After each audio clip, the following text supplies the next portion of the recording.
Hello, everybody. We are getting close to the final part of this presentation and panels. And we're going to make like a brief summary of what we've been seeing during today. And we're going to start with the institutional welcome with personnel from the different institutions having nice and kind words and supporting space. We also have been seeing how constellations of small satellites are revolutionizing our sector from an infrastructure perspective, but also from a data perspective. We had also a very nice talk about the global outlook to the new space economy. Followed by some talks about quantum technology and how it has been emerging in the space sector, changing the way that future sensors from data, but also creating security from communications, for instance. We had a discussion panel with experts talking about how quantum technology affects like space technologies, and especially giving insight on quantum key distribution. And linked to that, we had a conversation about cybersecurity and space communication and the importance on having a resilient system into daily lives for most of the society. We also learned how the aerospace PERTE is affecting many different programs and how in the end it's also related with the Atlantic constellation.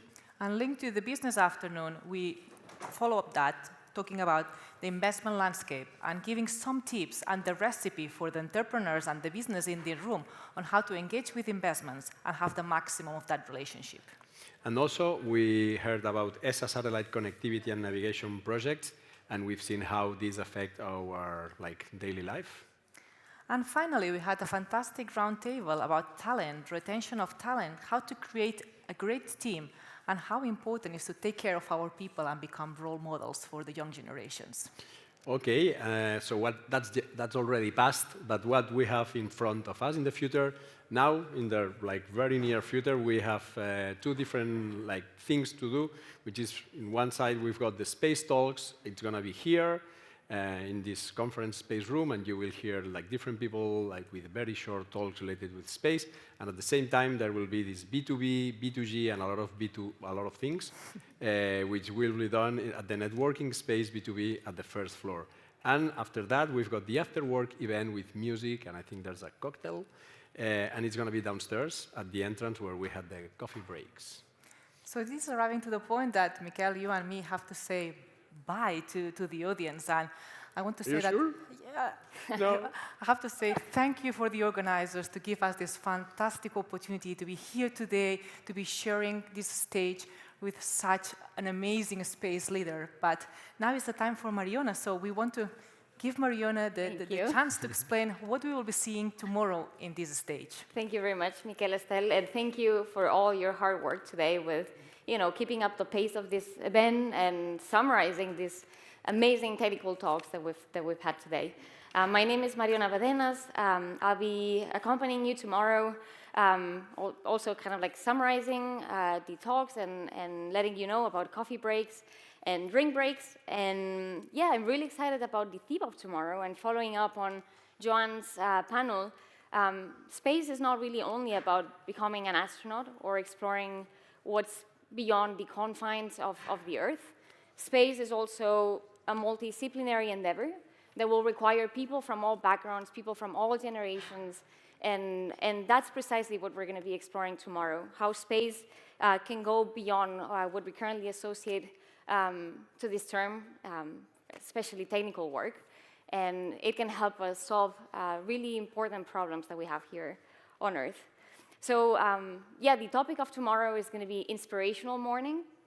We're going to be discussing how space can be used to improve our lives here on Earth, to make our planet a better place, but also to help us improve our interactions, our connectivity.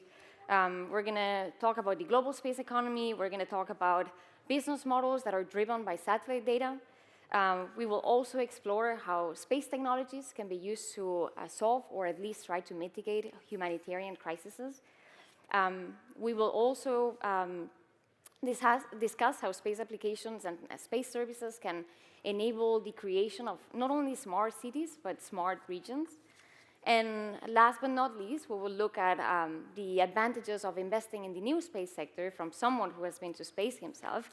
And hopefully we will convince you that, that the space sector from all its angles is the place to be, the place to invest, and the place to work in. So thank you very much. And yeah, as Miquel and Estelle said, now we're going to have these B2B sessions and quick panels between this room and the next. And the space talks. And the space talks, yeah. Thank you, everybody. You behaved very good. Thank you for being silent. Thank you.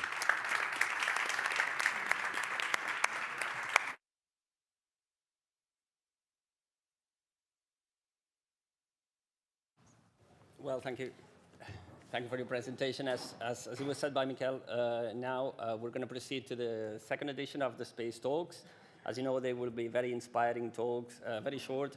Let me remind you, the speakers, that it's around 5 to 7 minutes, what we would be willing you to speak, because we're very tight on time. So for the rest of you, be sure that the speeches and the talks will be very, very inspirational for the whole of the new space economy environment.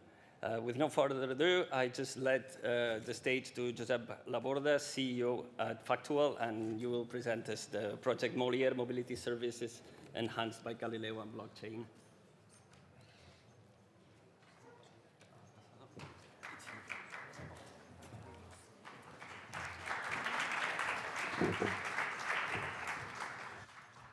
So good afternoon. Thank you for having me. I am Josep Laborda. I am the co-founder and CEO of Factual Consulting. This is an innovation and strategy consulting firm based in Barcelona, specialized in mobility. That is my field, mobility. And one of my goals that I'm going to explain through this particular project is leveraging space technology of urban mobility, as you will learn in a moment. So my talk is all about this project called Molière. It's an Horizon 2020 funded project by the European Union Agency for the Space Program, so the EUSPA. That is the agency that has been funding this initiative for the last 3 years. And my company and myself in particular have been the coordinator of this project. So without further ado, I have a video that I want to show you that basically summarizes the outcomes and the results and the achievements of this project.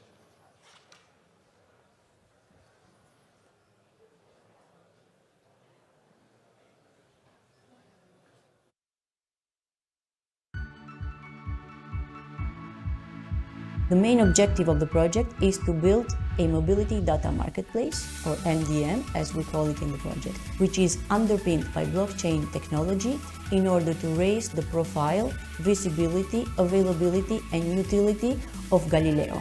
In Molière, we've built a mobility data marketplace. This is an infrastructure where mobility services can be announced and discovered.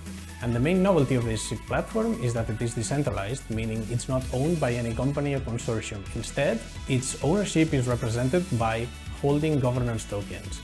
And the holders of these tokens make all the decisions and are the owners in practice of the infrastructure.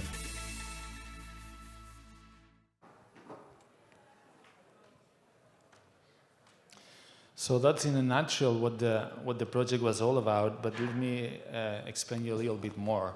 So we started from the fact that in cities, data is a strategic asset, so mobility data, so data on the position of passengers or of end users, of the vehicles that they make use of, etc. No? So, and this data usually and typically and still is stored in silos. So we were facing this huge problem of data, right? But once you have access to data, then you need to make sure that this data is accurate enough and is useful enough in order to derive value and to underpin use cases that deliver value, right? So that's what we tried to do in this project by implementing what we called the mobility data marketplace. And in order to do so, we approached a strategy in which we implemented a blockchain-based governance scheme for the sharing and exploitation of data in urban environments. So that's what we did. And we were pursuing these 4 main strategic objectives in the project. So we wanted to fuel mobility as a service like applications with data where, and that's one key point of this project that I'm repeating once and again, geolocation data where this data was provided among other satellites by the GALILEO constellation. Still today, there are not that many stakeholders in our urban mobility ecosystem that are aware of the importance of implementing IoT platforms, geolocation in their vehicles, whether it's buses or it's bikes or it's cars, that makes use and leverages the benefits of GALILEO in terms of accuracy, in terms of reliability of the signal, and also in terms of authentication of the signal, which is a distinctive feature, as I'm sure you all know, of GALILEO being deployed in the next months.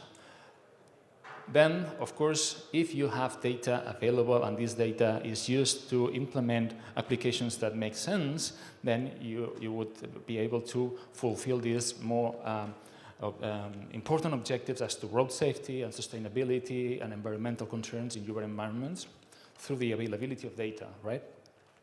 Then, because GALILEO offers this OS-NMA feature, which is, again, very distinctive feature as compared to other systems like GPS.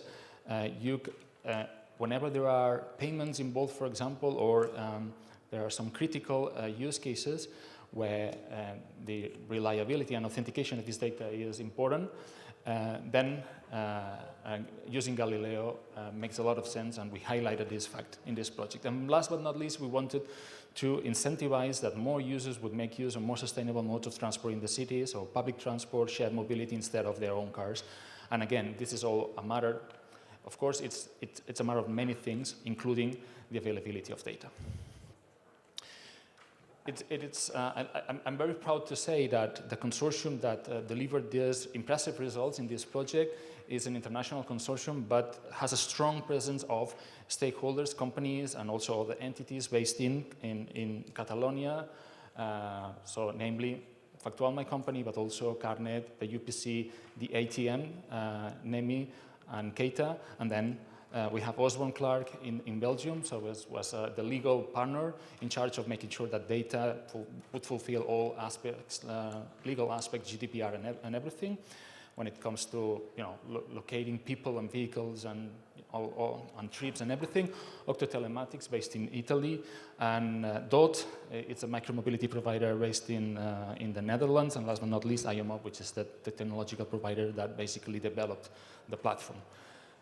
We developed these 5 use cases. I don't have much time to explain all of them, but just to say that using different approaches where data is actually critical and where geolocation data is indeed provided by GALILEO, and that's an important one, using different types of vehicles, so from kick scooters to bicycles to cars to buses and to minivans, for different applications, we demonstrated that through this platform that we have implemented, these urban mobility-based services are more reliable, more effective, and can deliver added value to the end users in terms of sustainability, efficiency, etc. So that's the outcome of our project. And I would like to conclude by saying something so that you can take away home today. So my career, that's a personal story, but I would like to conclude with this one. After 3 years of this project. So my personal career in the space industry, which is deeply linked to my area of expertise in mobility, started back in 2019 with a project which was also funded by the USPA, also under the Horizon 2020 program, called Ariadna. That project concluded already, but that was my start in the space segment applied to mobility. It was named Ariadna after my elder sister, my elder daughter, called Ariadna. And now I'm very proud to say that we are about to start next month one new project, Horizon Europe project, named after my little daughter Julia. So hopefully next year, in next edition, I can come back and let you know about the progress of this new project, new space-related project, named after my old kid. So thank you. Thank you very much, Josep. I'm going to call next Sergi Jimenez and Jaime Fernandez Cortez, partners of Augusta Abogados, and they will talk us about the opportunity for the space national regulation in the international context. Thank you very much. The floor is yours.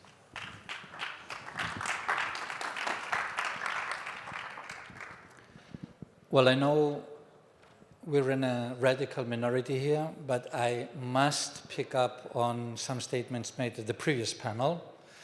And I know what I'm going to say may be highly controversial, but yes, being a lawyer can be fun. I mean, not always, but very often, especially if you're in an area where you can have fun, which is interesting, let me say sexy, like space law. So we would like to spend a couple of minutes talking about, well, the need for some regulation on space. Does this work? Yeah, there we are. Because until recently, the realm of space law was in the hands of what we call the public lawyers, people dealing with public law, governments and so on. But seeing you all here, space is being privatized in a way, and this opens the door for the lawyers coming from the private business, from the private world. You heard the financiers, they need regulations, they need laws to be safe, to know where to invest. We're going to try to explain how these regulations might look like in the future, where we are and where we'd like to be. So you might see in this slide, we are facing now a quite difficult situation in countries like ours where we don't have a proper regulation. As we will show later, there's only one regulation in Spain, which is not an act. This is not a law. This is a royal decree, so we don't really have a proper regulation at legal level issued by the parliament. And we are, however, in the scope of an European framework where, as you might see in part of this slide, we don't have the capacity by the European authorities to have an harmonized regulation, because this is somehow like excluded in the European Constitution. As you might see in this point, the section 189 of the regulation says that European authorities cannot rule like the European space law, even when, as you know, there are some initiatives at ESA level, basically, and also European authorities to move some kind of standardization or parameters, especially in the technical area. But we have this situation here that some countries, specifically in the context of European jurisdictions, 10 out of the 27 European members have already ruled a proper law, which we would say at the level of the parliament. And therefore, in Spain, as you see in the last point, we don't have this regulation yet, but it's like going to be prepared apparently for the next year. That brings us the importance of trying to have, I wouldn't say pressure, but influence in this new regulation, as we will see that all the sectors have a real interest in having this regulation correctly approved. We have brainstormed internally a little bit what the purpose, what the aims of such regulations could or should be. And probably our brainstorming was completely mistaken. You decide. In any event, as you can see, there are different purposes, different aims that we came up with. I would sum them all up in, one term that is really at the heart of everybody in the legal world, which is legal certainty. Any new industry, any industry in fact, whether new or old, looks for legal certainty in a way. If there are rules which are better or worse, but if there are some rules, it's easier to develop businesses. It's easier to get financing. It's easier to get space artifacts certified, and so on, so on. At this point in time, in our view, there is a big lag in this kind of regulation in the industry. Of course, there has to be, Jaime mentioned the existence of national laws in 10 countries and 10 European countries, Spain being probably next. But there needs to be some kind of international harmonization, given the very nature of this industry. In the next slide, well, you explain that better. Yeah, you will see in this slide how relevant the new regulation might be for the different sectors which might be working in space. This is kind of summary, and obviously subject to discussion. But as Sergi mentioned before, legal certainty is like the main topic here, because the fact that we have a law issued by the Parliament gives stability in terms of what's foreseeable for the industry to invest large amounts of money for a long-standing investment. And that's why we make this very relevant point. What we have in Spain is only covered in one of these parts, which is registration of space objects, which is a royal decree of 1995, so almost 30 years ago, and it's therefore a royal decree, which next Tuesday could be changed by the government.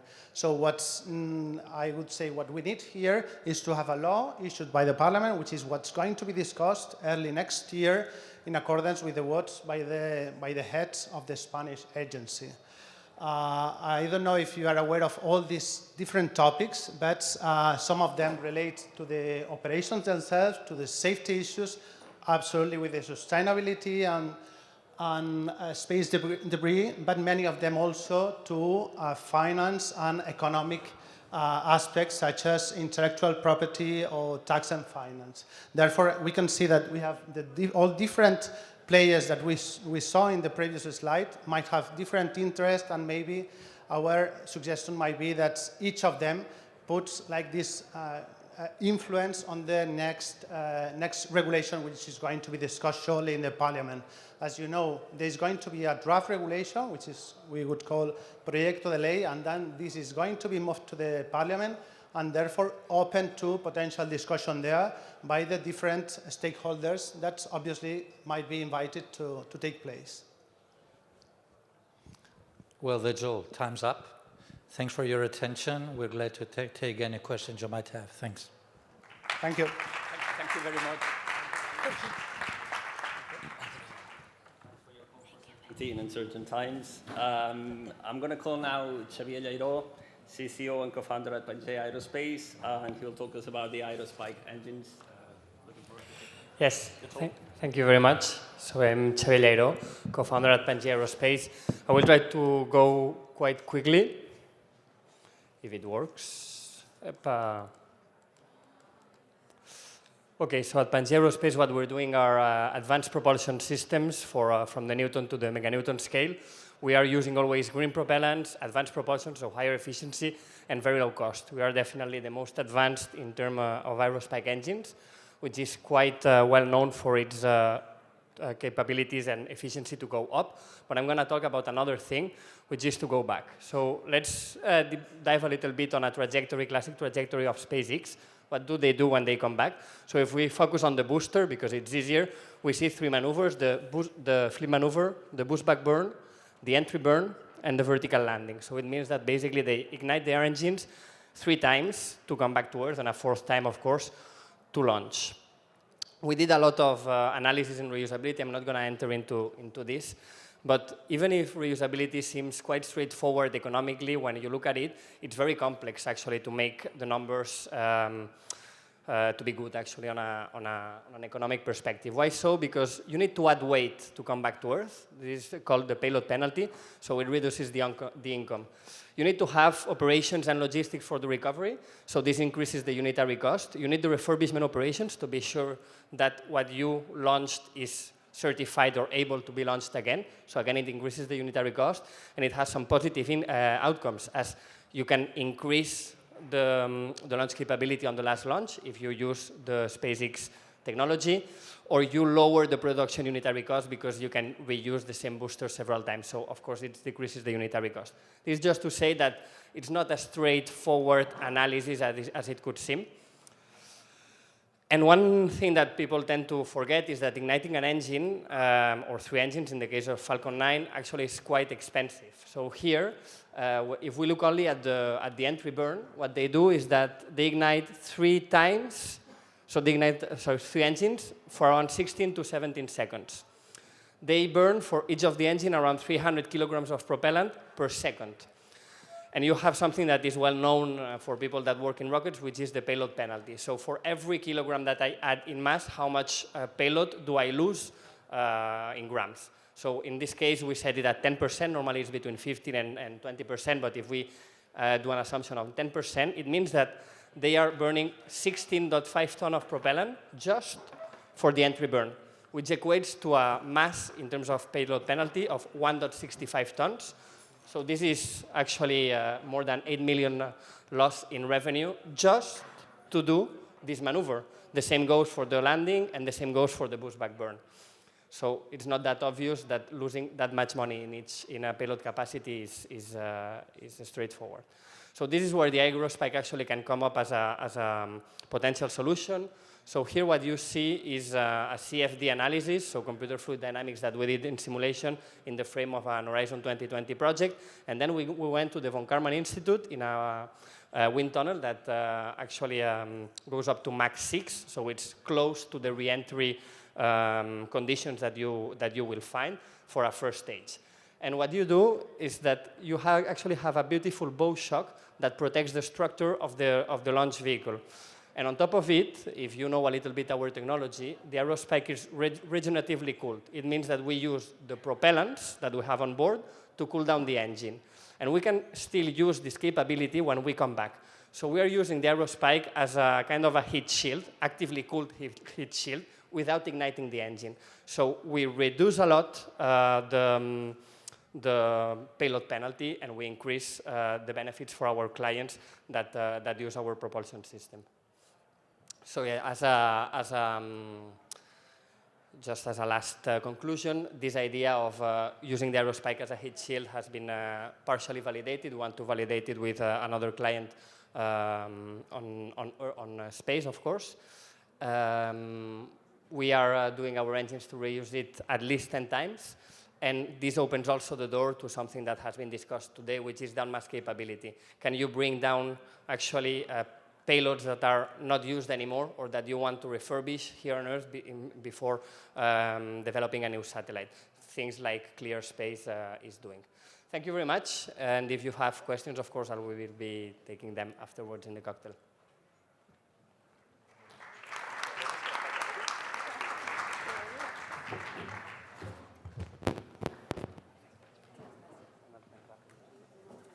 Okay, now the floor goes to Ana Ruiz Ayala, manager of the program Talent and Society at the Institute of Special Studies of Catalonia, and she will talk us about the NewSpace Catalonia scholarships, together with some colleagues.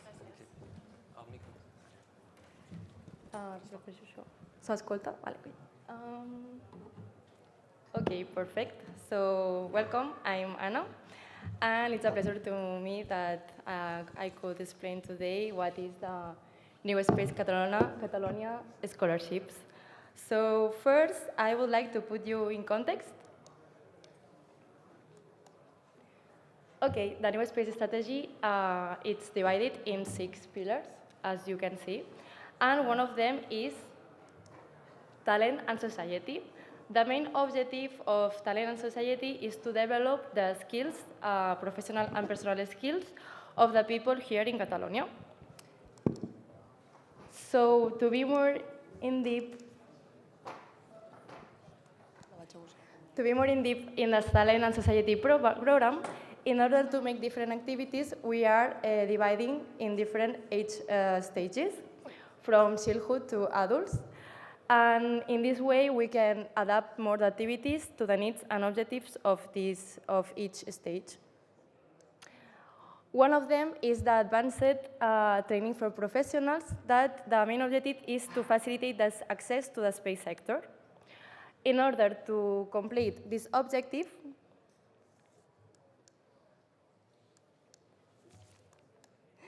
we are promoting the 3 scholarships to participate in the Space Summer Program of the International Space University. So this program is a 9-week course that the students can learn in an intense way all the aspects and all the fields of the space sector. So we are promoting the 3 scholarships, and I would like to explain you how can it impact in the people that participated. And I want to come Mercè and Alejandro and Adrián, that were the 3 people that this year celebrates the SSP scholarships.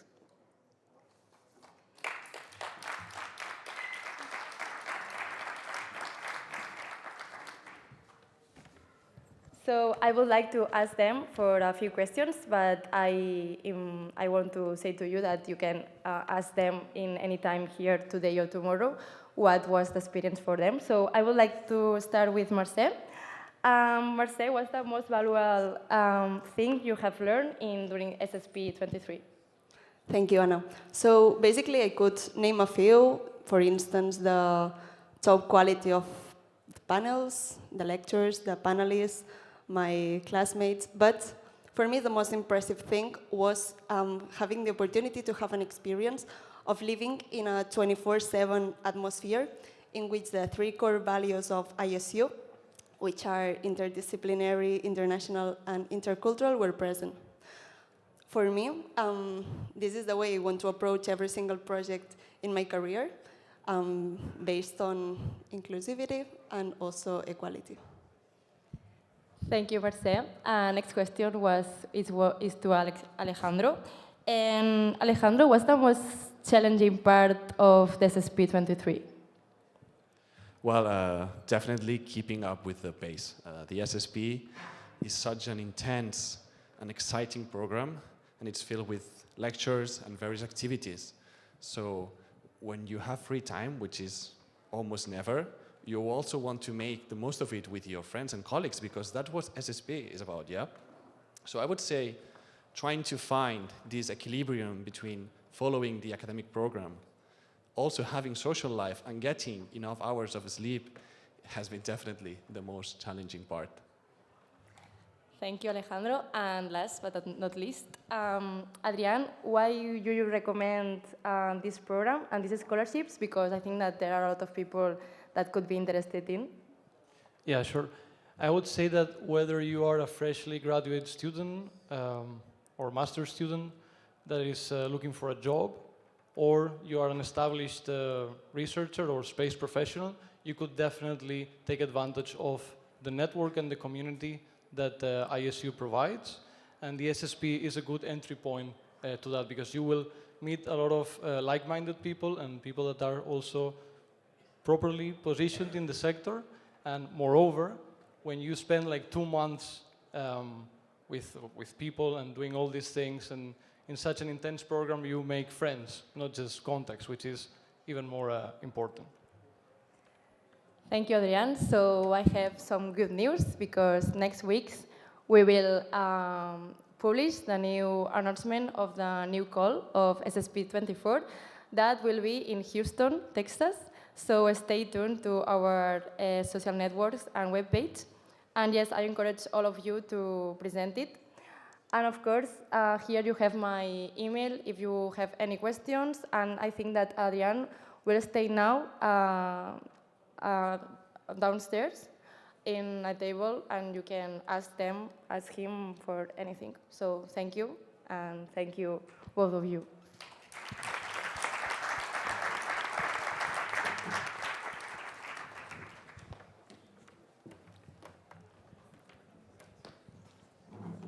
Thank you, Anna, and the impressive work you're doing supporting the talent. Now I'm going to call Marta Mas and Serra. She's head of marketing and communication at Globaltrust. So the floor is yours, Marta.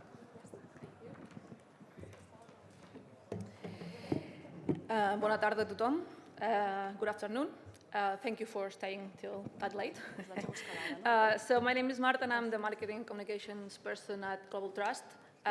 So I'm going to talk about how we use satellite technology to help our clients, organizations, and businesses with their sustainability challenges. I am not going to talk about technology. I am a non-technical person, so if I try to say something with minimal sense to you, I would go down in flames, so I'm not going to do that. But I am going to talk about how this technology, which my colleagues have mastered, can help us to create a more sustainable world. So who are we?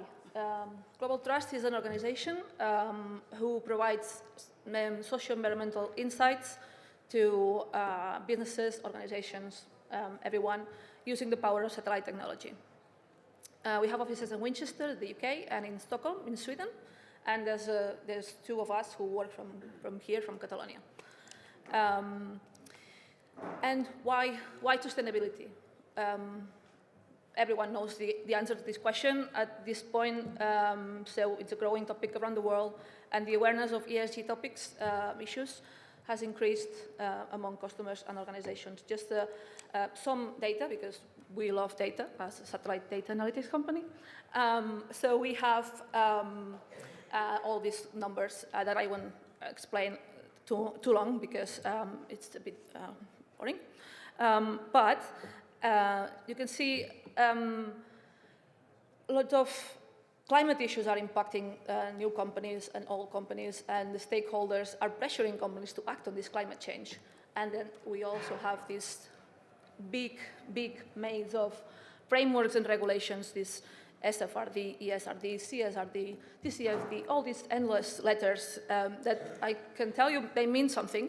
And I'm not going to go through them, but they are all trying to solve the climate change issue and help the companies, but also implement the regulation for the companies to have a clear sustainability strategy.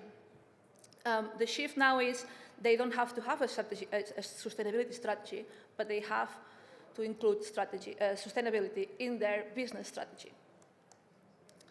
Why do we use satellite data? Well, we use satellite data because our clients need this kind of data. They need reliable data. They need independent and trustworthy data. They need global coverage, continuous and historical information, and of course they need a cost-efficient approach for their problems. So satellite data analytics and the work that Globaltrust does can help them get the insights they need for all their value chain. What can we measure? You all know that. We can measure different kind of metrics. So vegetation, land cover, water, atmospherics, biodiversity, and social parameters. And we can do that with a new solution that we have just developed. It's a new solution recently launched called Global Guard, and it's in a single dashboard. All the companies will be able to see how they are doing with this natural and human gauge that we created. So I'm going to finish with a couple of examples. Studies that we undertook, for example, this one in the Amazon. We could detect the deforestation, studying the same area of interest from 2002 until 2022. So on that picture, you can see the change that our scientists analyzed. Another issue that we are asked about from our customers is the water quality and vegetation health of their sites, or around their sites. So in here, we undertook this study. We could map the land cover and vegetation cover around this river, and the turbidity in the water and the amount of chlorophyll in the water.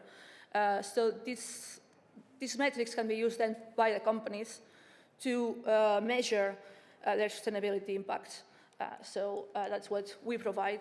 And for example, this one is on land classification. I love this one. We did this in the Shetlands in Scotland.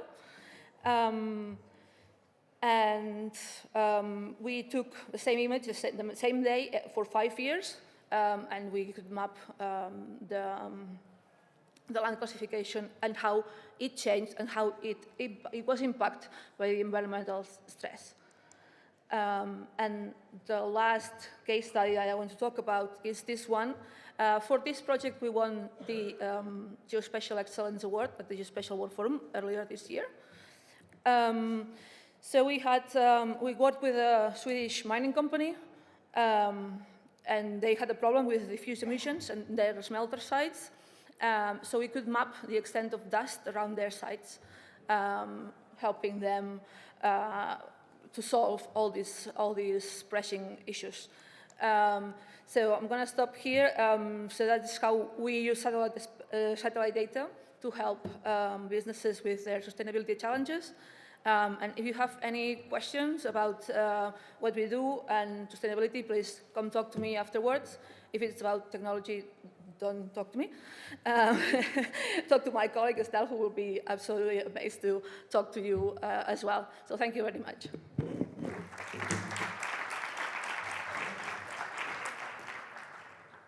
Thank you very much, Marta. Now I'm going to call the Cognitum team. The Cognitum team is the winners of the EUSPA 6th CASSINI Hackathon, the Spanish edition. So the floor is yours. As I was saying before, there's a couple of mics. You will need to share them between all of you, but I know that you've got plenty of things to say. Thanks a lot. Hello, everyone. So we're Cognitum, as presented, and we're going to be presenting a space product concept. First things first, just who we are and why we're here, right? So you probably heard about CASSINI initiative, which is aimed on commercializing the Earth observation data and satellite data in general, and also making real-life products out of those. And one of their initiatives is CASSINI Hackathon specifically. This year's hackathon was themed on international development and humanitarian aid. And well, our team won it in Spain and got the 3rd place in Europe. And the biggest outcome of those was the mentorship that we'll be getting. So yeah, that's who we are. And now let's get into the problem that we're trying to solve. So first things first, numbers. This is a report from just about a month ago from Food and Agriculture Organization of the UN, which reports that in the past 30 years, around $4 trillion of agricultural goods were lost due to disaster events. Another statistics that we have is that around 40% of global crop production is lost to pests, and it's getting even worse. So I think we see the problem that food value chain is at risk. Deriving it into numbers, annually around $70 billion is lost specifically due to insects, and this will be getting even worse because of the climate change. And obviously, besides the economic impacts, we also have just the food at risk itself. Obviously, a known problem has some solutions already. So there are the pesticides, which we can all agree are not the best way to go, and they're even hardly regulated in the EU specifically. There is biocontrol, which is essentially one species eating others, which is not really controllable and not really precise. And there's the integrated pest management, which tries to forecast in order to prevent the later on negative impact. And within those, there are obviously the IoTs, so you can have sensors in your fields or drones to monitor those, but we can guess this is not really scalable, and it's very, very costly, especially for bigger agricultural fields. There are also the manual ways, the good old ways, which are not really good. And that's where we come in with Agri, which is a crop infestation forecasting solution, and I'll pass it to Kuba to dive further. So, Agri is a tool which provides early warnings for the crop infestations, and while being cost-effective, scalable, and environmentally friendly. So it provides two services, which consist of a web application, which provides a graphical interface, and it's easy to use, and also API services, which provide high potential for customizability, and that can be used for more advanced use cases. So our solution is backed up by science, as we perform the state-of-the-art research in the field of the invasive species, and a lot of articles prove that there's strong correlations between some factors of the Earth observation data and the presence of certain bugs.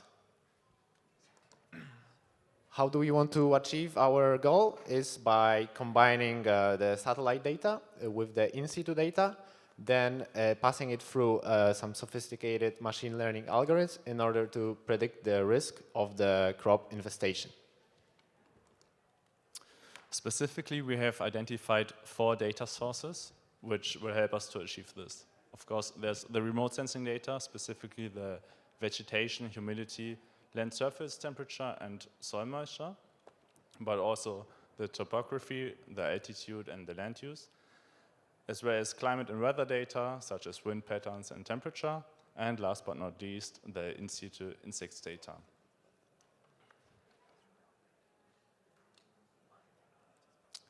First, we will integrate this data, the different data sources, into a common format to then apply advanced machine learning methods. We will use geospatial foundation models to extract features from the satellite images, such as terrain classification and segmentation, and then pass it into spatial time series modeling to quantify uncertainty and have high quality and accurate reliable risk forecasts.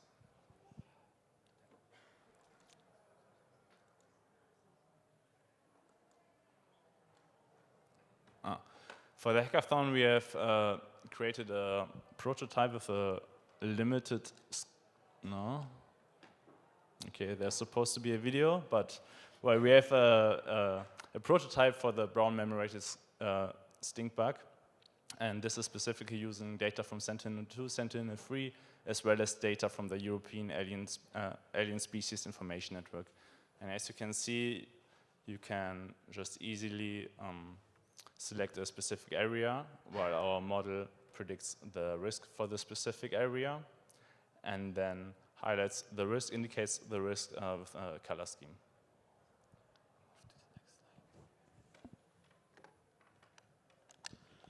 Thank you, Bernard, for the demo.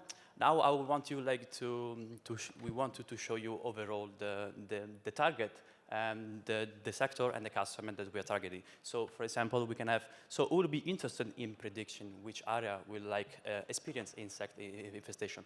We have for sure farmers, so they can take preventive measures. We are also insurance company, so they can regulate prices, and we have governments. So they can anticipate food crisis, and of course giving tailored financial aid for the citizenship. So part of our business plan that is actually at really early stage, we present our monetization plan. So our costs will always be data maintenance, website hosting, cloud infrastructure. And our revenue plan is based on a subscription model. So having premium account, advanced account, also enterprise account. We also mention licensing, and we can also have one-time data purchases. So I'm very happy to present the team that we actually will work on this concept. We have Jakub, Georgi, and Bernard. We are an international team that we cover different type of expertise from machine learning, data scientists, physicists, product manager, and management expert. So to conclude our 10 minutes presentation, we want to show our journey that began less than 1 month ago when we won the CASSINI Hackathon in Spain, and we arrived third in Europe. now we'll go directly into these 6 months, like tailored Cassini mentoring program, and through a business model evaluation and user validation, we are planning like to, in 6-month period, to release our MVP. So I would like to thank you for your time. I know this is like the end of the day, so we are all super tired and we deserve like a cocktail. So I would say let's stay in touch. It means that you can scan this QR code, you will have access to our contact details, you can send email, and you can send us like a request on LinkedIn, but we'll be really happy like to reach you during the cocktail session later on. So thank you for your time.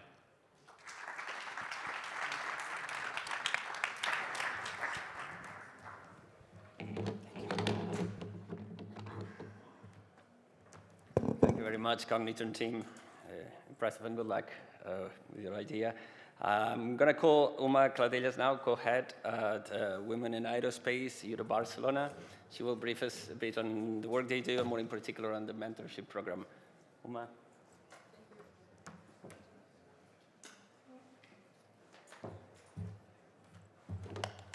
Okay, good afternoon, everyone.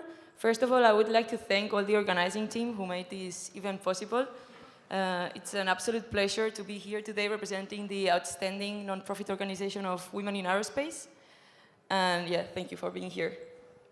So the organization of Women in Aerospace was actually founded by a pioneering, visionary, and very intelligent group of women who recognized the need to have an association to encourage women, to inspire women to join the aerospace industry. Since the beginning, it has been open to all genders because we believe that it's very important to work together, all of us, hand by hand, to achieve some goals that I will talk to you about today. So the main goals of the organization are to increase the leadership abilities and the visibility of the women in the space sector. That means we are a networking platform where we want to acknowledge all the achievements of women in STEAM careers in general. We want to promote the professional development of our members. We want to make sure that everyone is ready to achieve their goals and to succeed in their future careers. We want to promote the space in the society in general. So we want to expand and inspire not only women, but actually everyone else and people from all ages. And of course, we want to develop a political compromise in the space sector programs. That means that we want to invest more money in space projects and also make sure that politics are aligned with the space sector needs and the professionals' needs as well. So there are several local groups in Europe, which again emphasizes the need that there are still considerable pay gaps, inequality, and underrepresentation of women in the aerospace sector. But actually today I will talk to you about what we do here in Barcelona. So these are our partners, and if you want to know a bit more about it, you can also search us in the social media.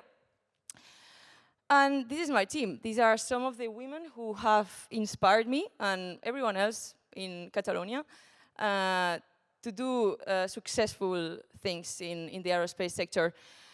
All of us come from different backgrounds, some space communications, remote sensing, space exploration, policies and law. But we share something that is actually much stronger, which is that space makes us dream.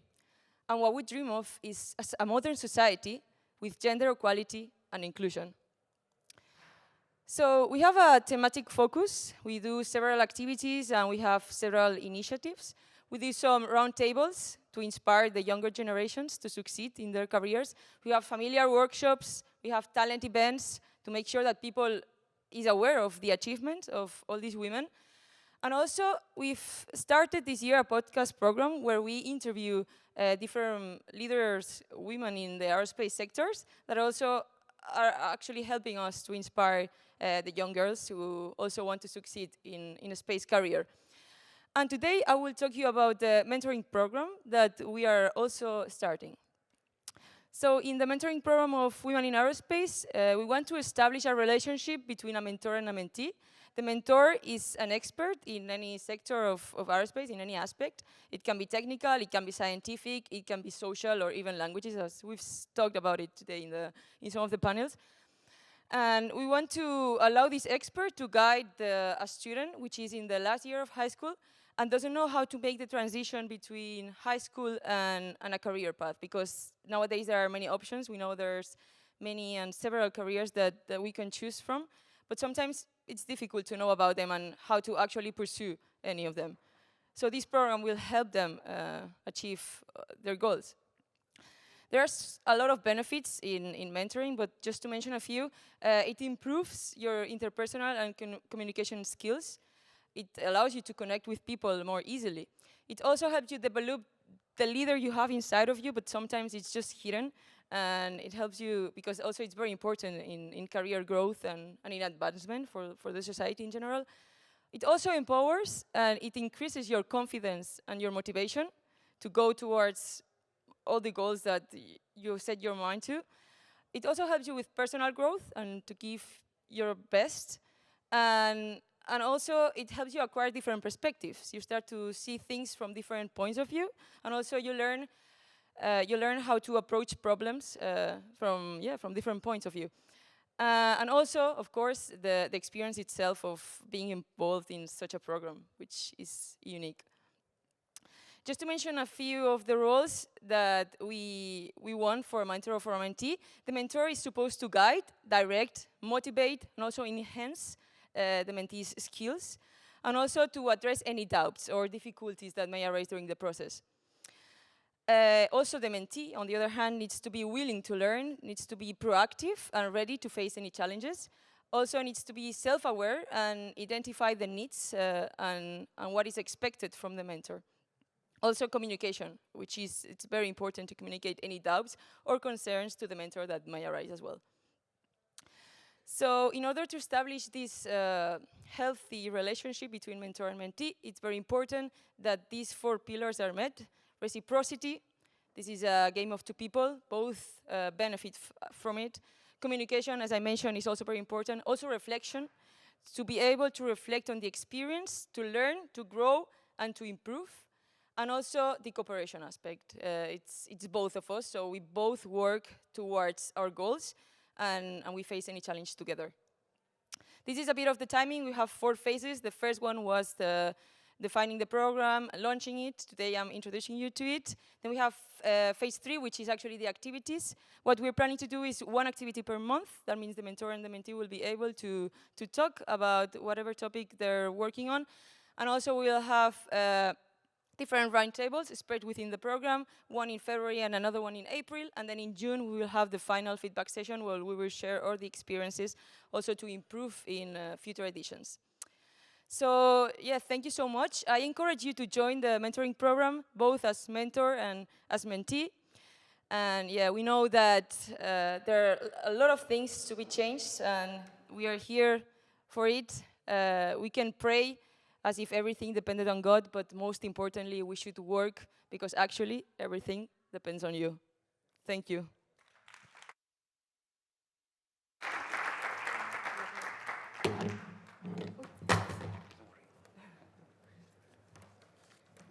Thank you, Uma, and thank you for the last words, very, very inspirational. Now I'm going to call Laar Rivas, senior researcher at the Institute of Marine Sciences of CSIC, and she will give us a bit of information and enlighten us about the Hypatia I project. Thank you. Thank you so much for the organizers for giving me the opportunity of being here today, representing Hypatia I. Yes.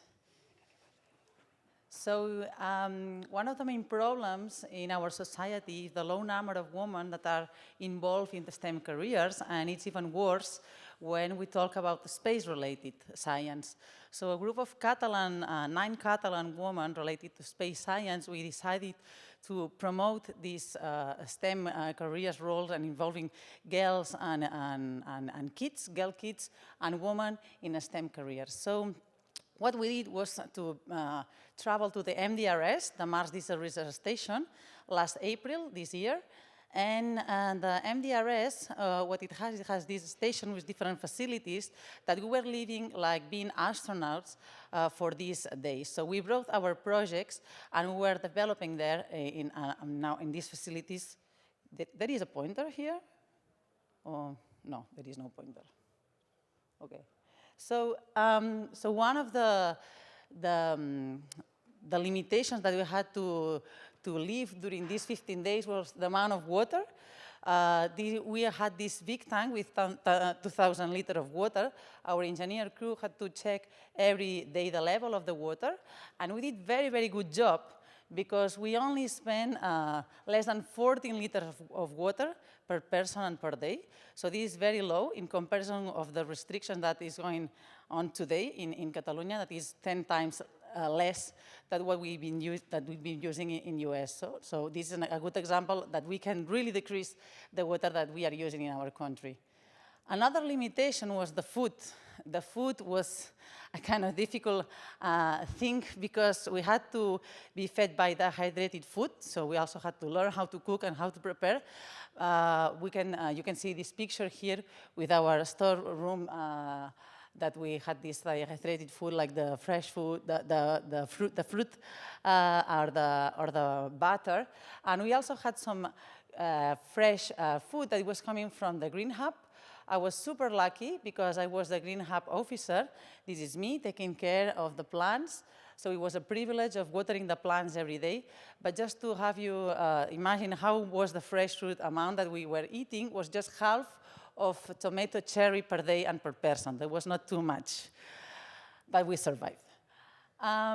Another limitation was about the communication, because we were there isolated in the middle of the desert.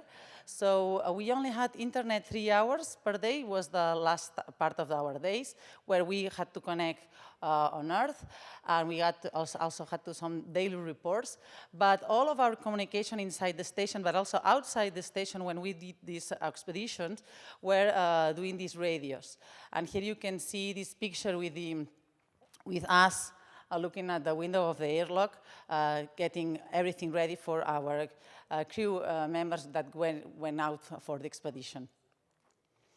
So Hypatia was born a little bit more than 2 years ago, and we already have a list of 30 projects, scientific and also outreach project. And today we only have space for giving you some tiny bits of some of them. And I wanted to present CatMar.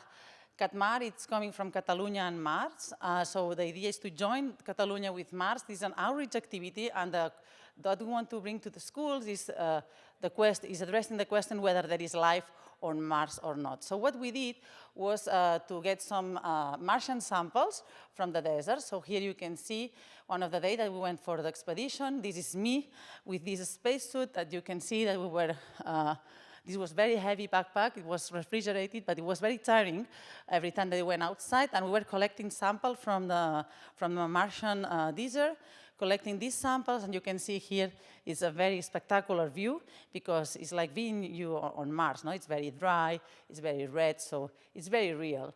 So what we did later, we came back to in the facilities, and we did this analysis with an easy kit. It's a commercial kit that is used for agriculture, and it's taking a very simple half an hour time, and you can get results whether if you have bacterial or fungus in your samples. So you can come across with the question whether if there is life on this soil with these sand samples, and yes or no. So you can go back. I went back to the school. This is a pilot school where my kids are in El Masnou. So they were super happy because they were analyzing samples from Mars, so they are very encouraging activities for the kids. Another is more related to science, is an excellent science project that we also wrote, like this, aquaculture on Mars. So I'm working on aquaculture, producing fish for more than 10 years ago. So here is the device that I designed together with the Institute of Space Science. And what we did was working with this model, the zebrafish is an animal model. So we subjected them for 5 days with the idea of studying the hypergravity effect on the gene material, on genetic material.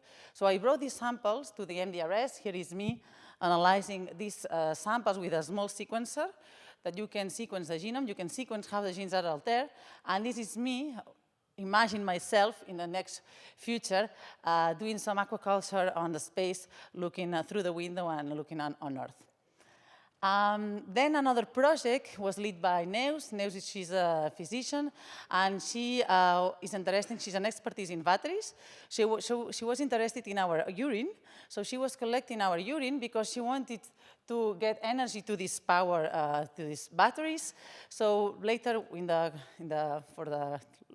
later you can tell me which was the experimental group for Neus. So Neus had one of these seeds that were growing with the light that was powered by our urine. So maybe later you can tell me if A, B, or C option was the one that she was working with.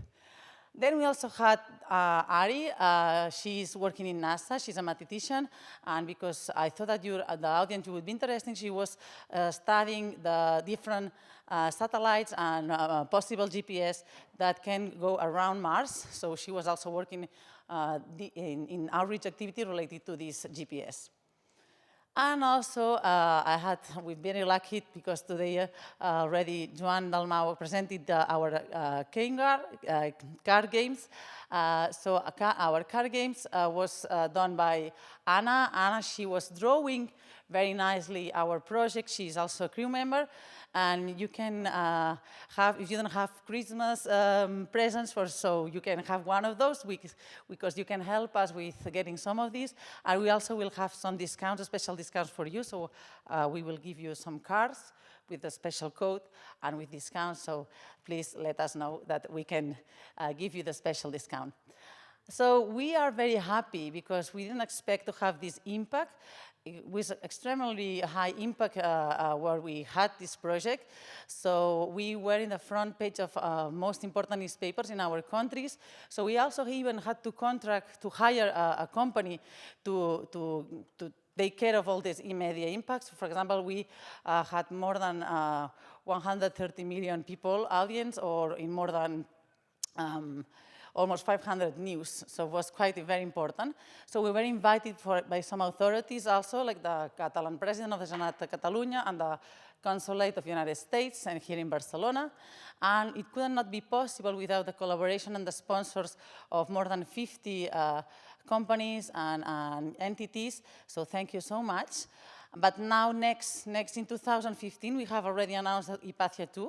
So we know which will be the other two crew members, Anna and Elena, but also we still don't know which will be the next, so be a stand because we will open some calls soon.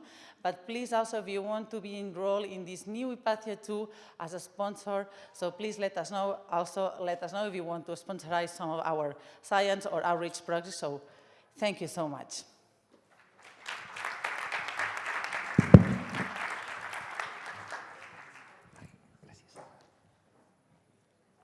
Thank you, Laia, for giving us the information about such an interesting project. Now I'm going to call Antoni Paz, Executive Director at KIMbcn, and he will explain us a bit more about their NewSpace entrepreneurial program, Aterrem l'espai. I think he's accompanied by some of the participants. Tony.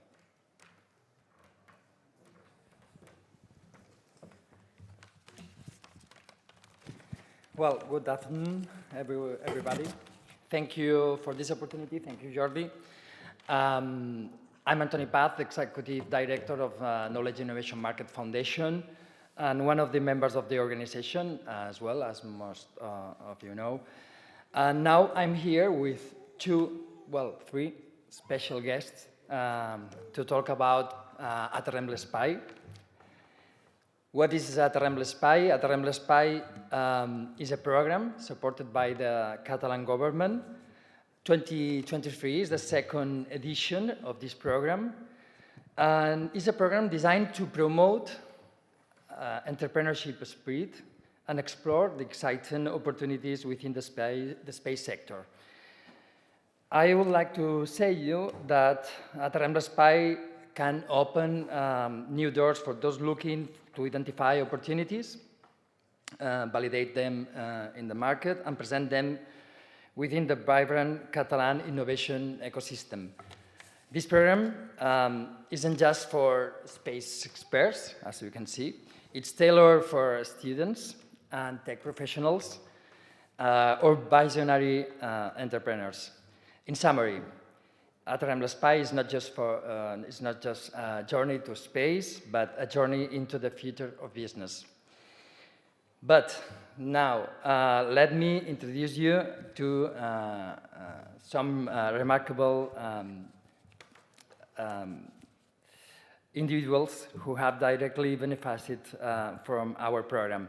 Francisco Boira, first of all, and Ada Gelfand. Thank you, first of all, Francisco from CASSINI, an old participant. Could you please share with us what your current project details, please? Yeah, we are Aerospace. We are a company who is developing an electric thruster for satellites. This thruster, it's important, this thruster, because it's the only one that allows satellites orbiting in VLEO, very low Earth orbit, which is closer to the Earth than ever.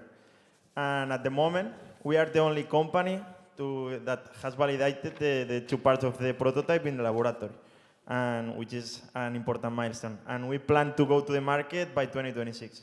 And that's the general picture of Aerospace. Okay, thank you. And Ada, please, could you please share with us your project? Now you can hear me, yes. Well, the fact is that we work with the stressors, and I think all of us know that we are exposed to stressors every day. There are some stressors that, with the pass of time, create mental illnesses that does not have a clear solution for many of the cases. For example, just for putting a case in fact, the post-traumatic stress disorder, 7 million people per year suffer this disorder, and just the half look for help, and just the half of them, so like 2 million, can find a solution. And that is what we are working on in fighting these stressors to relieve their pain. And what we found out is that these stressors are not just affecting to people with mental illnesses, but also when the time and the environment is more subtle, like for example in the space, we also are exposed to stressors that change the way that we think of. So what we do in the Institute of High Energy Physics is to modulate these stressors wirelessly and modulate the frequencies. Our brain works in different frequencies. Maybe you have heard about it, alpha, beta, gamma, delta. And we modulate this in order to carry out the best performance for each one of the tasks that we have in the space. We need to think that it's not just about astronauts in space. Soon it will be tourists, maybe conquerors, and we need to think about it, to how to work better in space autonomously with the skills that we already have inside our brain. Thank you, Ada. I have a second question for both. Please, what do you consider the most important contribution that the Aterrem SPY has provided you to your project? Well, actually, I can mention many positive things, but I will highlight 2 of them. On the one hand, the program, it was super helpful to provide us to help us to improve our business strategy in order to have a stronger business plan.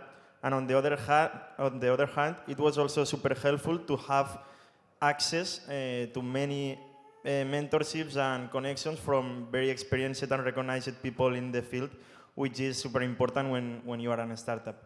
So I only can encourage the people to participate in Aterrem and SPY, and if you have an idea or a project related to space, just go ahead. Thank you. Anada? Yes, so do I. I am super thankful of what we have learned and acquired during the program, the mentoring, the skills, the networking, the inspiration for getting new ideas. Okay? Hey! It has been super useful, and also the empathy for our human conditions and other roles in our lives is also important. Yes, okay. So I think the project has grown up a lot in the business model, in everything, so I am super thankful of it. Amanda as well. Okay, thank you both. Thank you, all of you. And a big applause for them, please. Thank you for your time. And let's land in space together. Thank you.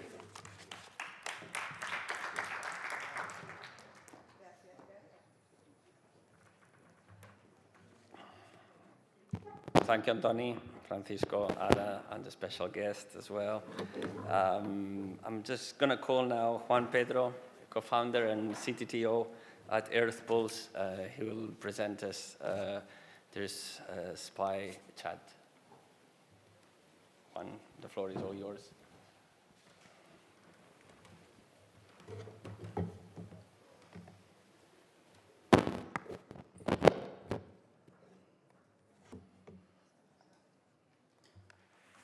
Okay, thank you very much. Hi everyone, my name is Juan Pedro. I am Earthpulse CTO and co-founder. We are a startup here from Barcelona working in the intersection of artificial intelligence and Earth observation. And in this talk, I will share with you how conversational AI, artificial intelligence, can be used to unlock the power of satellite analytics. So we've been talking all day about NewSpace and the innovation and changes that we are seeing in the space market. This has resulted in an increase of satellite launches, which in turn means that we have now much more data. And also much more data will come in the future. So this poses some challenges. However, when we look at the investments on NewSpace, they are concentrating on building and launching the satellites, so producing more data, while very few is in the exploiting of the data, which is not limited to Earth observation, but also navigation and communication data. Additionally, here in this 4% figure, the majority is devoted to specific applications tailored for vertical markets, where the Earth observation data in the end plays a small role. So it's in this gap where we focus, in the platform analytics and insight part, basically making the data more usable. Also decreasing the entry barriers to exploitation of the data, and also generating the satellite analytics. For this specific reason, we created SPY.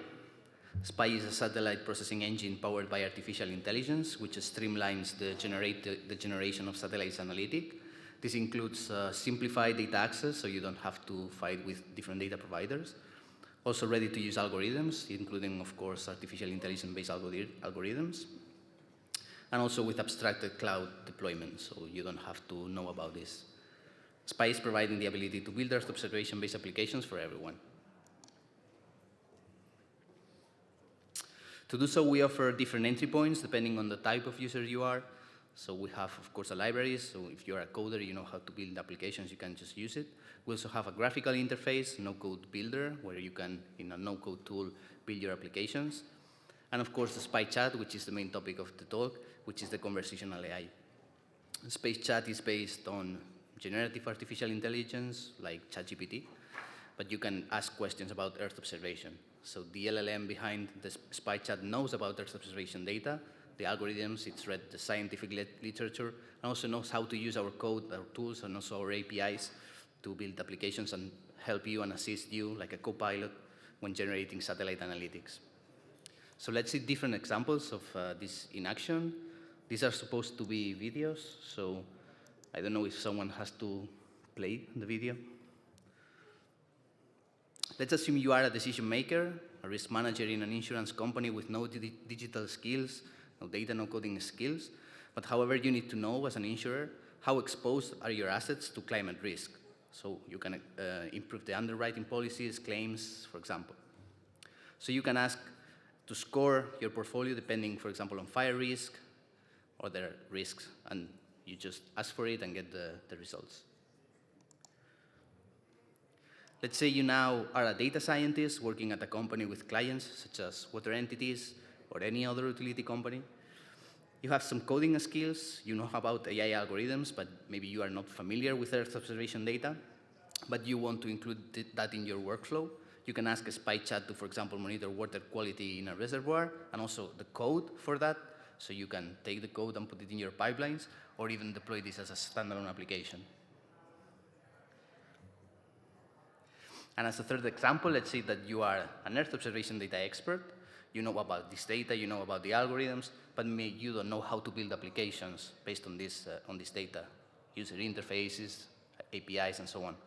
So again, you can ask SpyChat to build an operational service directly, for example, to monitor again the water quality in a reservoir, and deploy it in the cloud directly without you having to know anything about it.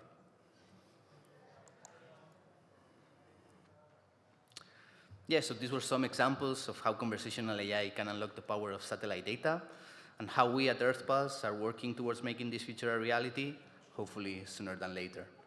If you are interested in Spy and using this ecosystem, not only the chat, but the rest of the tools, you can get in touch with us at earthpulse.ai. We are also hiring, so if you want to work in this field of artificial intelligence applied to Earth observation, you can check our openings on the website or just contact me as well. And yeah, that's it. Thank you.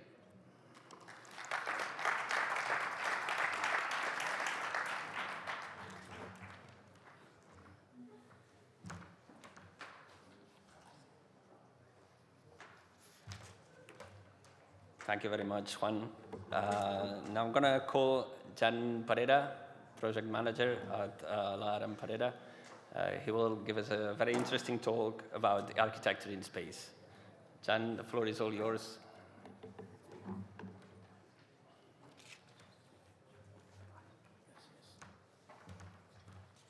Buona tarda to everybody. The architecture in space is a very big challenge, a new and important business. We will share a summary. We will share a summary of our conclusions. We have already developed tiles and panels according with the space regulation. We are also involved in a vehicle design for Moon and Mars mining missions.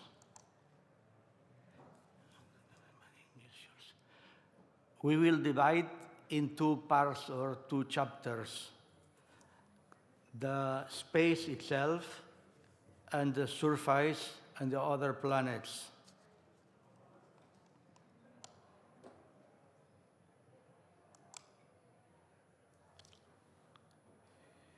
The part one, for example, is in the space. We have the example, the International Space Station is a resistant and basic structure.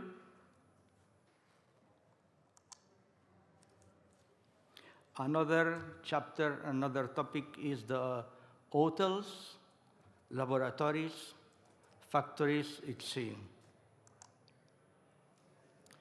About the settlements or colonies on other planets, the situation becomes more complicated. The use about the in situ resources.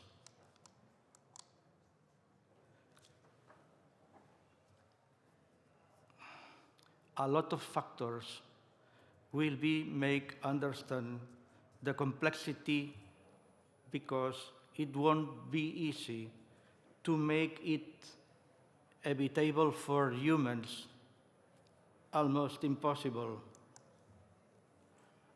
About the in situ resources, the regolith is the protagonist and also the problem. It's harmful to humans, almost not.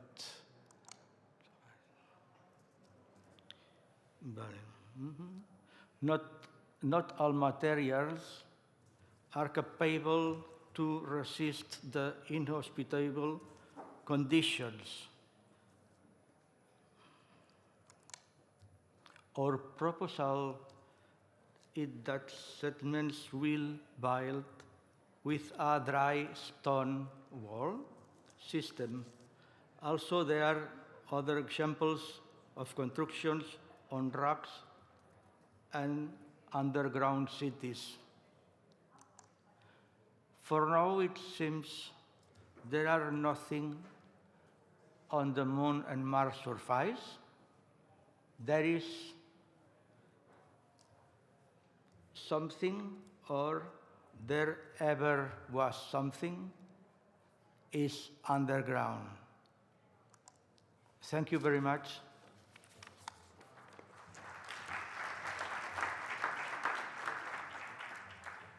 Thank you very much, Jan. And we're reaching the final talk now.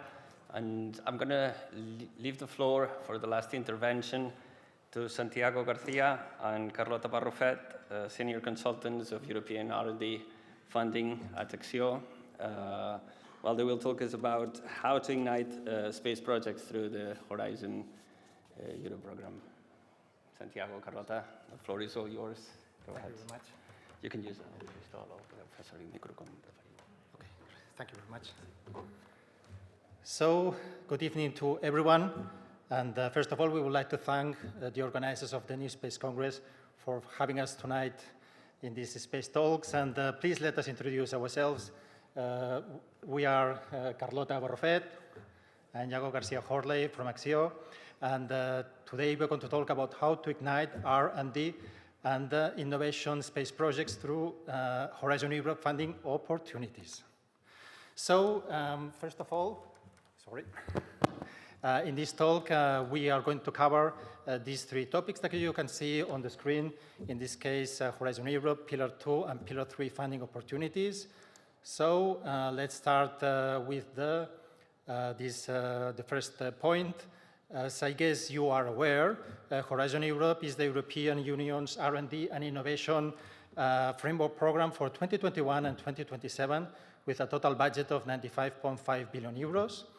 Putting aside the European Defence Fund, specific program, and also the horizontal actions, Horizon Europe is built on these three pillars that you can see on the screen, each of them having different objectives and ranging from Pillar 1 research activities to Pillar 3 market implementation activities. In this talk, we are going to focus firstly on Pillar 2, Cluster 4, digital industry and space collaborative projects, which are carried out by international and interdisciplinary entities and consortiums.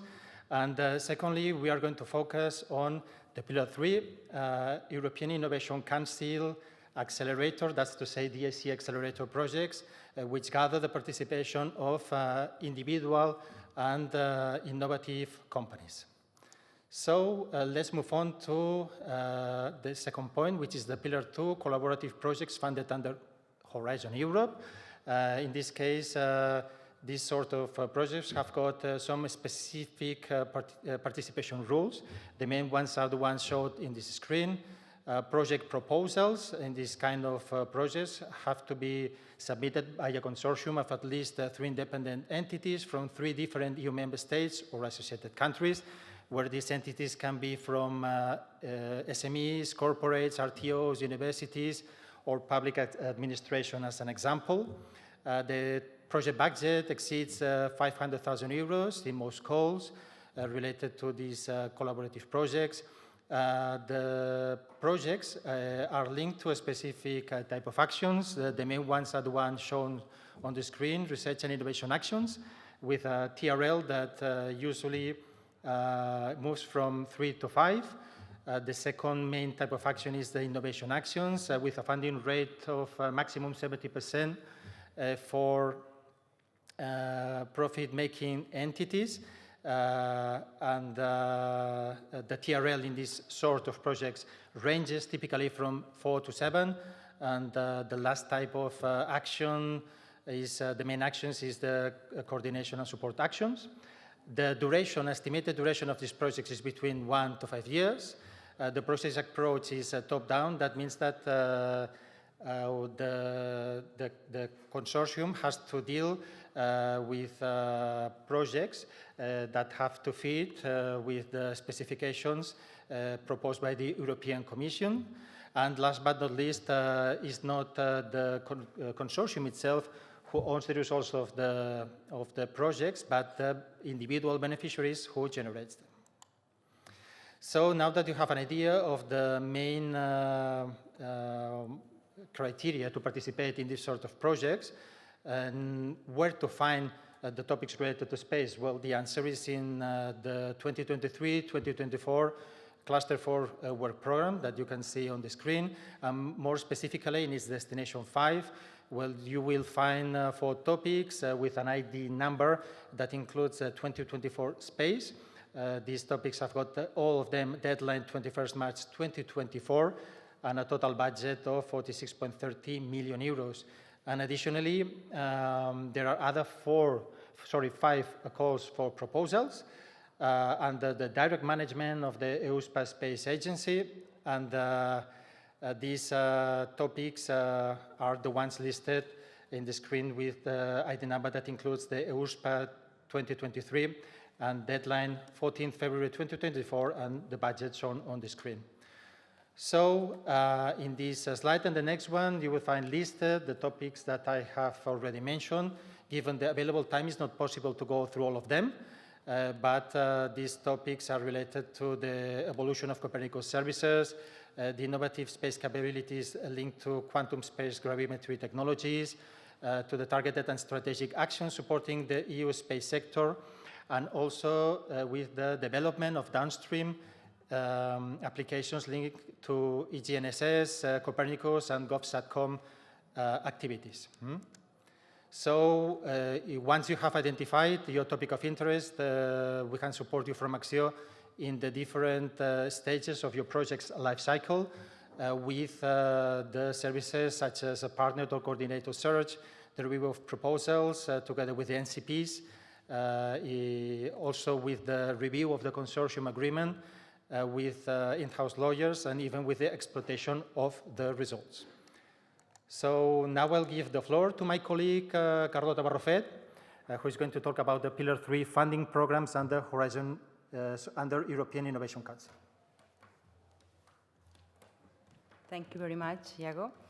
So if now we are going to move to Pillar 3, we are going to talk about disruptive innovation.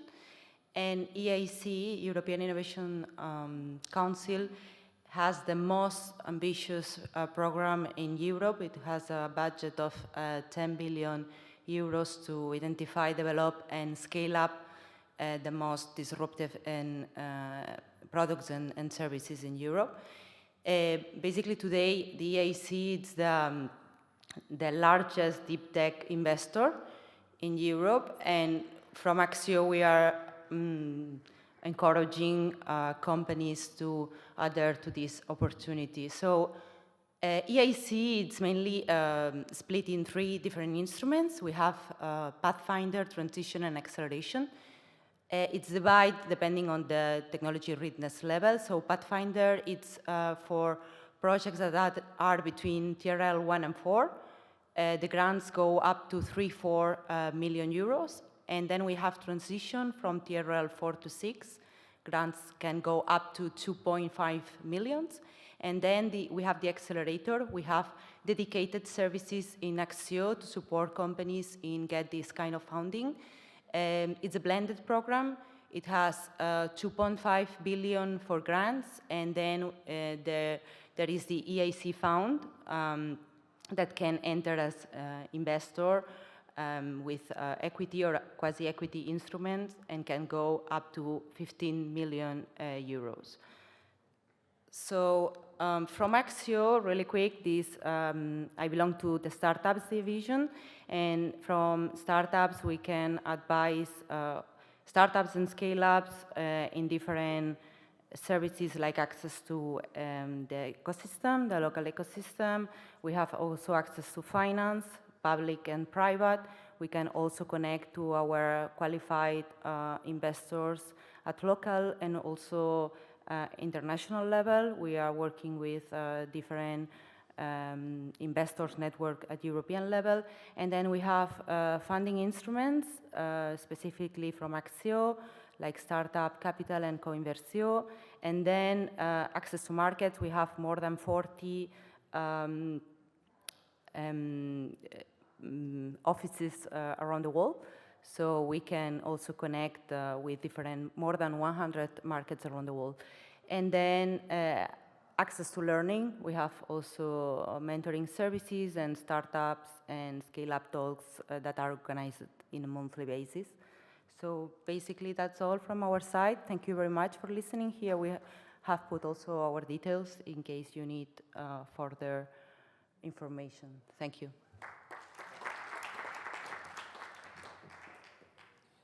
Thank you, Santiago, and thank you, Carlota, very much. Well, with this, I think that we've received a lot of talks, and we can bring a lot of things home. But we've reached the end of a very long day, and I think that we all deserve a bit of a break, and I hope that we can all meet downstairs in the space yard for a bit of an after work. So hope to see you all downstairs. Bye, thank you very much.